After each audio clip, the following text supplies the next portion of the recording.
Morning. आज के video में मैंने आप सभी का एक बार स्वागत करती हूँ और मैं जानती हूँ मैं तो इतने कंफ्यूज हूँ कि ना तो आप लोग एक लाइक करते हो, ना ही आप एक शेयर करते हो और कमेंट। मैं तो आपसे जो लास्ट में क्वेश्चन पूछती हूँ आप तो उसका तक आंसर नहीं करते हो। वैसे इतनी कंफ्यूज करते क्यों हो? ये सब तो बिल्कुल फ्री है। क्वेश्चन नंबर 1 है हमारा, निम्न में से किस दिन हर साल विश्व खेल पत्रकार दिवस मनाया जाता है? ए 29 जून, बी 30 जून, सी 1 जुलाई या डी 2 जुलाई को? तो बात की जा रही है विश्व खेल पत्रकार दिवस यानी वर्ल्ड स्पोर्ट्स जर्नलिस्ट डे की, जिसे सेलिब्रेट किया जाता है आपका 2 जुलाई को। तो ऑप्शन नंबर डी आपका यहाँ सही। विश्व खेल पत्रकार दिवस हर बार 2 जुलाई को मनाया जाता है। 2026 में भी ये 2 जुलाई को मनाया गया है। ये क्यों मनाया जाता है? तो खेल जगत की जो निष्पक्ष रिपोर्टिंग है उसको सम्मान देने के लिए मनाया जाता है। और इसकी शुरुआत जो की थी वो इंटरनेशनल स्पोर्ट्स प्रेस एसोसिएशन, जिसे हम शॉर्ट में AIPS कहते हैं, इसके द्वारा की गई थी। और इसका जो हेडक्वार्टर है कब की गई थी? पेरिस में की गई थी। 2 जुलाई 1924 को की गई थी। और एप्स अपनी स्थापना के 102 वर्ष इस साल 2026 में क्या करेगा? पूरा करेगा। नेक्स्ट क्वेश्चन है, किस देश ने मोंगला बंदरगाह को विकसित करने के लिए चीन को सौंपा है? ए म्यांमार, बी पाकिस्तान, सी बांग्लादेश या डी वियतनाम?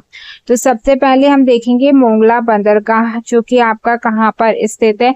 तो ये आपका स्थित है बांग्लादेश में और इसको चीन को बांग्लादेश ने चीन को सौंप दिया है काहे के लिए? विकसित करने के लिए। तो ऑप्शन नंबर सी के साथ हम इसके मेन पॉइंट्स देख लेते हैं। मोंगला बंदरगाह जो है वो बांग्लादेश का दूसरा सबसे बड़ा समुद्री बंदरगाह है। यह बंदरगाह आपका पेशुअस रिवर्स के किनारे स्थित है और मोंगला बंदरगाह मोंगला नगर में खुलाना के निकट स्थित है। यह सुंदरबन के भी प्रवेश क्षेत्र में पड़ता है और इसका संचालन मोंगला पोर्ट अथॉरिटी द्वारा किया जाता है। वही नेक्स्ट क्वेश्चन है, निम्न में से कौन अंतर्राष्ट्रीय मुद्रा कोष द्वारा जारी रिपोर्ट के अनुसार 2026 में सबसे ज्यादा विदेशी रिजर्व भंडार करने वाला देश बन गया है? तो सबसे ज्यादा विदेशी रिजर्व का भंडार करने वाला जो देश बन गया है वो है आपका चीन। तो ऑप्शन नंबर बी आपका सही हो जाता है। नेक्स्ट है आपका, निम्न में से किस स्थान पर बैडमिंटन विश्व चैंपियनशिप 2026 का आयोजन किया जाएगा? ए नई दिल्ली, बी भोपाल, सी पटना या डी राजगीर में? तो बैडमिंटन विश्व चैंपियनशिप 2026 का आयोजन आपका किया जाएगा ए नई दिल्ली में। ऑप्शन ए के साथ नेक्स्ट क्वेश्चन देखते हैं। नेक्स्ट क्वेश्चन है, भारतीय स्टेट बैंक का कौन सा स्थापना दिवस 1 जुलाई 2026 को मनाया गया है? ए 68वां, बी 69वां, सी 70 या डी 71वां?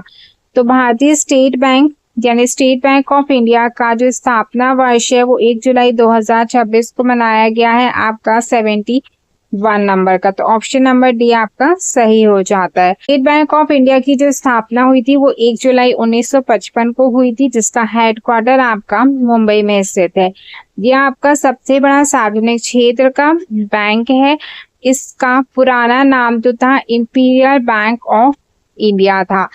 इसको 1806 में स्थापित करके बैंक ऑफ कलकत्ता से इसकी विरासत जुड़ी हुई थी। इसने अपने स्थापना के 70 वर्ष पूरे कर लिए हैं।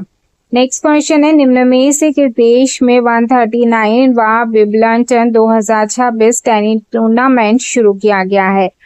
ए France, B Australia, C England या डी अमेरिका में? तो 139वां विंबलडन 2026 टेनिस टूर्नामेंट शुरू किया गया है आपके इंग्लैंड में।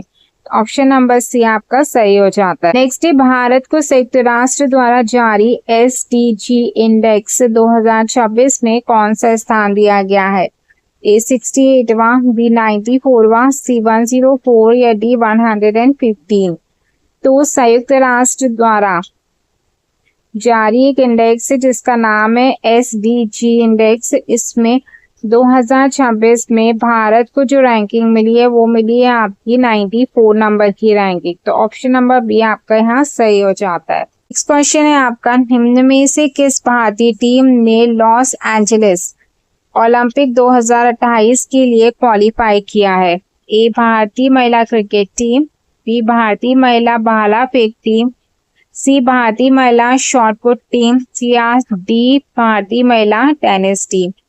तो ओलंपिक 2028 लॉस एंजलिस में जो हो रहे हैं उसमें जिस टीम ने क्वालिफाई किया है भारत की, वो है आपकी भारतीय महिला क्रिकेट टीम ने। तो ऑप्शन नंबर ए आपका यहाँ सही हो जाता है। नेक्स्ट, निम्न में से किसे हाल ही में प्रधानमंत्री की सुरक्षा की जिम्मेदारी संभालने वाले स्पेशल प्रोटेक्शन ग्रुप का निर्देशक नियुक्त किया गया है?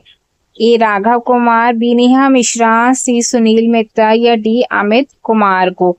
तो प्रधानमंत्री की सुरक्षा को संभालने के लिए जो स्पेशल प्रोटेक्शन ग्रुप बनाया गया है उसके जो निर्देशक नियुक्त किए गए हैं वो आपके अमित कुमार जी को नियुक्त किया गया। तो ऑप्शन नंबर डी आपका सही हो जाता है। नेक्स्ट है, निम्न में से किसे भारतीय सेना का उप प्रमुख नियुक्त किया गया है? ए राकेश द्विवेदी, बी संदीप जैन, सी प्रतीक मिश्रा, या डी पल्लवी त्रिपाठी को। तो यहाँ पे बात की जा रही है भारतीय सेना की यानी इंडियन आर्मी की, जिसके उप प्रमुख यानी deputy chief of the Indian army जिसे नियुक्त किया गया, उनका नाम हमसे पूछा गया है। तो वो है आपके कौन? संदीप जैन। तो ऑप्शन नंबर बी आपका सही हो जाता है। निम्न में से किस राज्य या केंद्र शासित प्रदेश में स्मारकों को गोद लेने और विरासत से जुड़ी योजनाएं शुरू की गई हैं? ए दिल्ली, बी बिहार, सी अंडमान निकोबार, या डी मध्य प्रदेश में। तो स्मारकों को गोद लेने और विरासत लेने की जो योजना शुरू की गई है वो की गई है दिल्ली सरकार के द्वारा। तो ऑप्शन नंबर ए आपका सही हो जाता है। निम्न में से किसे आधिकारिक रूप से भारतीय वायु सेना के 51वें उप प्रमुख नियुक्त किया गया है? ए धीरज सेठ, बी मोहन यादव, सी अनुपम मिश्रा, या डी आशुतोष दीक्षित को। तो बात की जा रही है यहाँ पे भारतीय वायु सेना यानी इंडियन एयरफोर्स की, जिसके उप प्रमुख नियुक्त किए गए हैं वो हैं आपके आशुतोष दीक्षित। और ये कौन से नंबर के उप प्रमुख हैं? तो ये 51वें नंबर के आपके उप प्रमुख नियुक्त किए गए हैं। तो ऑप्शन नंबर डी के साथ हम भारतीय वायु सेना के कुछ फैक्ट्स देख लेते हैं। वायु सेना की इंडियन एयर फोर्स की जो स्थापना आपकी की गई थी वो 8 अक्टूबर 1932 को की गई थी। और 8 अक्टूबर 1932 में इसकी स्थापना के कारण ही भारतीय वायु सेना का जो दिवस है वो हर साल 8 अक्टूबर को हम मनाते हैं। और इसके हेडक्वार्टर की बात करें, तीनों ही सेनाओं का हेडक्वार्टर आपका न्यू दिल्ली में है। इसका जो आदर्शवाद है वो है नव स्पर्शम दीप्तम यानी touch the sky with glory. भारतीय वायु सेना के जो सर्वोच्च अधिकारी हैं उनको chief of the air staff यानी CAS कहा जाता है। और 2026 में 8 अक्टूबर 2026 को ये अपने 94 वर्ष क्या करेगा? पूरा करेगा इंडियन एयर फोर्स। नेक्स्ट है, मध्य प्रदेश के लिए किस शहर में ग्लोबल इन्वेस्टर्स समिट 2026 का सफलतापूर्वक आयोजन किया गया है? भोपाल, इंदौर, ग्वालियर, या जबलपुर। कितने लोग हैं जो इसका आंसर कमेंट सेक्शंस में कर